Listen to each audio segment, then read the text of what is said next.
Happy Monday. Okay, looks like we are live.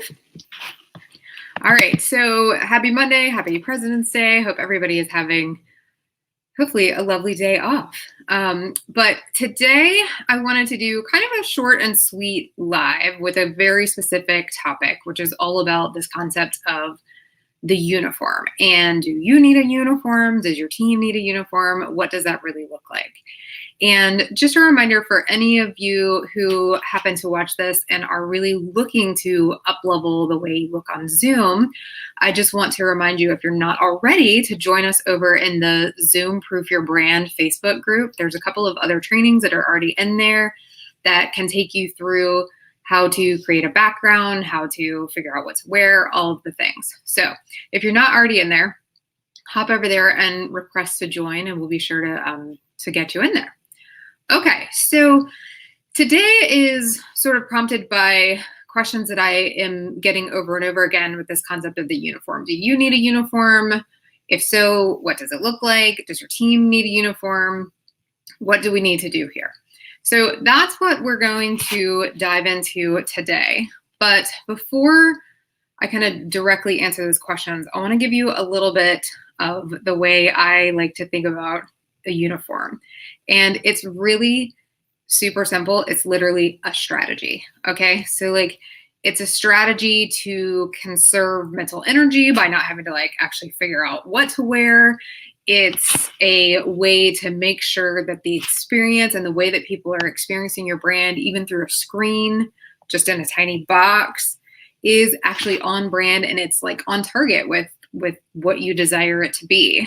And actually, so let me give you an example. Target actually is a great example. If you walked into Target and somebody is helping you who's not wearing khaki pants and a red shirt, you're going to be thrown off. Something is not right, because it's what you expect. And it's what has been presented in every time you've walked into the store. So now that we're on Zoom, your clients are kind of looking for the same thing. Even though you are maybe at home or wherever you are, you still have to keep that brand experience consistent. And then there is really the concept that no matter if you're on Zoom, no matter if you're in person, we're all here to really ensure that we're showing up to create opportunities. And one of my favorite stories about that comes from the book, How Showmanship Sells. And if you've read my book, you've already heard this story. But if you happen to ever get your hands on that book, it's usually I don't know, $100 on Amazon if you can find a copy, because it's out of print. It's a really cool way to look at the perspective of the way you present yourself, sort of from all aspects, and what it can do for your business. So the sort of quick story to the how to create opportunity story that I put in my book is this guy, Elmer Letterman. He's an insurance salesman, and he walks into this, version of a dinner networking meeting, and he's wearing basically, I think it was $100 shoes, or something $50, $100 shoes, whatever it was. It was, 5, 6, 7, 8 times what most people were paying for shoes at the time. And so they really stood out. And it was the one thing that got him all of this other business, because literally this one gentleman noticed his shoes and then took him around to see all of his friends to show him all of the shoes, or to show them all of his shoes, and that they became his $1 million shoes. And so they literally, the contacts that he made were from the catalyst of the shoes. And hey, Sarah, that book obviously is one of our favorites from David's recommendation. I learned about that book from David Nagel. So just a reminder that really, when you're thinking about a uniform, it's just a strategy, and you kind of have to pick how you want it to be a strategy for you. And that's just a little bit of a mindset switch.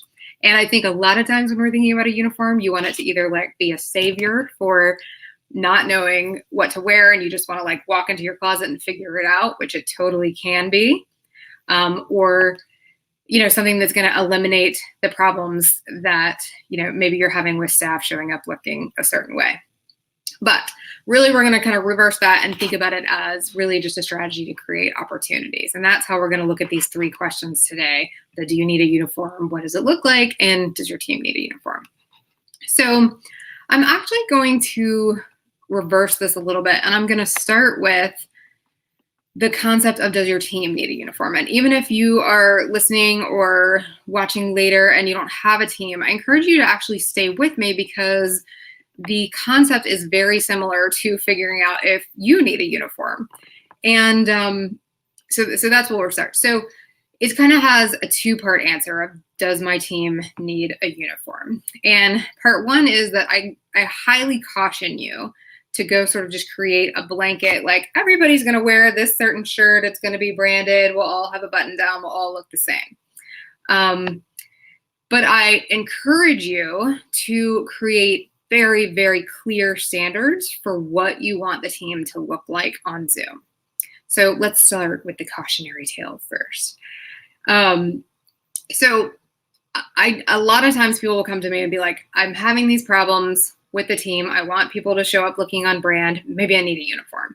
And maybe they do. There are some cases where we have literally built specific uniforms. Sometimes it's as simple as like a button-down shirt, a polo shirt. Sometimes it's very, it gives them a box to live in, but with very specific parameters.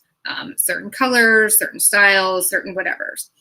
But in order to answer that question, the really actually important question that you have to ask is, what is the brand experience that is most important for your client to have?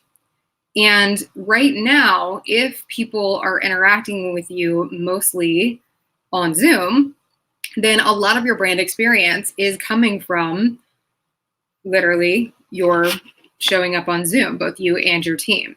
So you're asking yourself literally, what is the brand experience that's most important for that client to have? And then there's a second part of that question, which is, what's the experience that you want your actual team to have?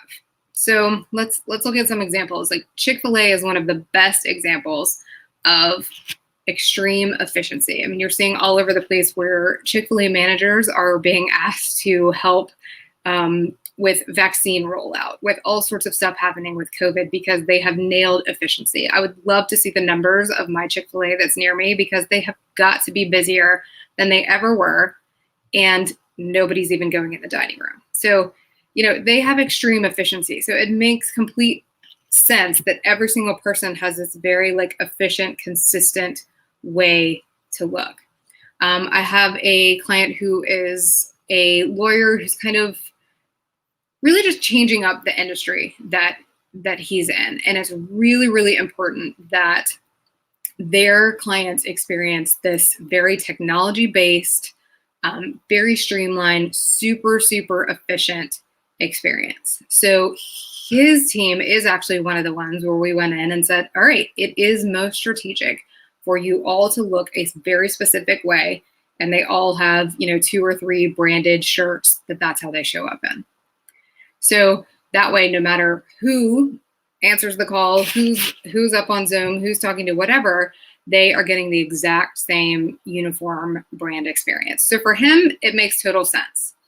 And I think for a lot of service-based businesses, I think it may be more strategic to think of this in terms of actually using clear standards in lieu of a traditional uniform. And so clear standards is another way to honestly say a dress code. But what's sort of happened as we've transitioned to Zoom is a lot of the dress codes that were in place don't actually work, because if you have a business casual dress code, well, that's great. That basically assumes that I could wear a polo shirt, a t-shirt, almost anything. And from here up, that doesn't really give me a professional, precise, whatever it is that I'm going for. So this is the second part of the question, where I'm actually really just going to encourage you to, before you start saying, we're going to put a Band-Aid on this problem and everybody's going to wear the same shirt, is really think about setting super clear standards in terms of how you expect the team to show up. Okay, so here's the trick to it. You have to create the standards not from how you actually want people to look, but based on the brand experience you want to provide. So that's a little counterintuitive in terms of we have a problem, we need to fix the problem, but instead of band-aiding the problem, you got to reverse it and then reverse engineer it from what is the true experience that you want your client to have, and then also the team member, like I mentioned earlier. So let's say you have a business that it's super high end, you deliver a very custom, expensive result, it's extraordinarily professional, whatever, I'm just making this up, then you don't need a uniform where everybody looks like a lemming exactly the same. But you do need to have standards in place that make people understand the value and the reasoning behind everybody showing up as like really powerful experts or whatever you decide. And that is going to be key to creating what is going to be an objective way for people to figure out what to wear, instead of just like, oh, is this what I should wear? Should I not wear? I like it. I think it's appropriate. Blah, blah, blah. Wore that yesterday. I guess that's appropriate. So people are just making up rules right now based on what they actually see. So I encourage you to go in and ask yourself, what's the experience you want people to have? And from that, actually go in and create the standards. And you may need to go back in and actually insert a little like Zoom dress code into your dress code, or just literally have a talk about it. And the trick is, this is what I do all the time for clients, whether I'm going into the office, this is what I was doing before COVID as well, and helping people really get to look on brand, or if we're doing it virtual, there is a trick to getting people to change the way they are showing up. And that is the fact that you have to empower them, not from the fact of like, this is your duty as a professional. You were here. We're all going to look this way. Rah, rah, rah. You have to come at it from the perspective of, you are part of this group. This is our family, whatever you want to say. And this is the result that we are trying to create. And then you sort of go through your core values and you show and teach how those core values are important and where they show up in sort of the brand experience. And part of that is, if one of our core values is that we exist to help you thrive, whatever, and people are coming in physically or showing up online looking like they are hardly have their together, like we're off brand now. Now we are telling people that we exist to help them thrive, but we're not doing it in a way that our own team can thrive. So you're looking to literally interconnect those values with the standards that you create so that people understand the why behind it. My kids' school is getting ready to change their uniform. And so I've been having a couple of conversations with people there about, just how do you roll it out in a way that makes people feel excited and that their only focus isn't like, great, I have to spend more money on something. And you got to kind of back it up and really remind people of the impact and the power that they have, and sort of put the ball in their court to help them feel empowered to show up a certain way to create opportunities for their own career and then also for the business. So it's just a little bit of a different way of thinking about it. All right, let me come over here. All right, just a reminder, if anybody's asking questions and I'm not answering them, you have to allow StreamYard to show them to me, basically. But I can answer them when we're done if they're not showing up. All right. So we're going to bring this back to you. So you as the leader, do you need a uniform? So I think the uniform has been glorified a little bit. I guess that makes it sound bad. I don't mean it in a bad way, but take Steve Jobs. He was known for wearing a black turtleneck. He had them literally custom made from one designer. He had a black turtleneck and a black t-shirt, and that's it. And there really is something to the fact of having to spend no mental effort deciding what to wear and having that not be a part of your day that is in any way negative or, just lengthy, honestly. So if you are someone who is struggling a little bit to easily and effortlessly show up all the time, honestly, on Zoom or off, then a uniform could literally be something that is a really good trick for you. Now, what I want you to make sure you think about is, I don't mean like, let's all go out and get like embroidered polo shirts and everybody look the same. That's not the game. It means that you kind of have to define what you will and will not wear on Zoom in order to make yourself feel good, and in order to like inspire the team, in order to close sales, whatever it is that you are doing on Zoom. So here's a totally random out of the box example, but like I recently got new perfume. Oh, exciting for me to not go a lot of places. So I have made it part of my uniform when I get dressed. Like I put on a little perfume. Why? Because I like it. So it's literally you creating your own standards. And what happens is if you're not, especially if you don't have a team, if you're a solopreneur, you sort of get complete permission to make it up as you go. And it becomes this very subjective thing as so, well, today I didn't feel like presenting myself in a certain way. So I didn't. But if you go back to kind of how we were looking at it, if you have a team and really asking yourself, what is the brand experience? What is the experience? How do I want to portray myself and my brand? Then it starts to give you a little bit more of a standard to uphold. And then you just have to ask yourself, what do I have to put in place in order to keep that standard up? So for some people, we have gone in and literally created a very small little area of their closet, and that's where you pull from. If you know you're going to be on Zoom, they are like tried and true tested things. I have clients who we've literally had 7-day tests. Like you get dressed, you send me a screenshot of what you're looking like on Zoom. We make adjustments. We make sure it's exactly what you want to do. And now you know. And it is literally as simple as the Steve Jobs black turtleneck, but you had to do some work to get there. And he had to do work to get there too. I mean, like he had to find the designer. He had to find all the particulars. So it's never just as simple as like, oh, uniform done. The other thing you can do a lot for a lot of my male clients, we've literally created a uniform of like a blazer and a t-shirt. And the blazer lives on the back of the chair, or it's a blazer and a button down. And during certain calls, it is totally strategic for you to wear the blazer, so you put it on. Now, this totally depends on the industry that you're in. You have to figure out what's right for you.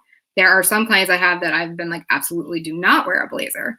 But it is, again, what is the result that you are trying to create?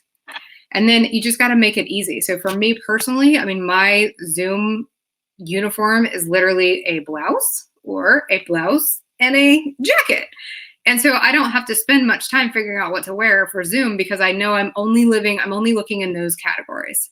And I enjoy creating things like that. So like that's fun for me.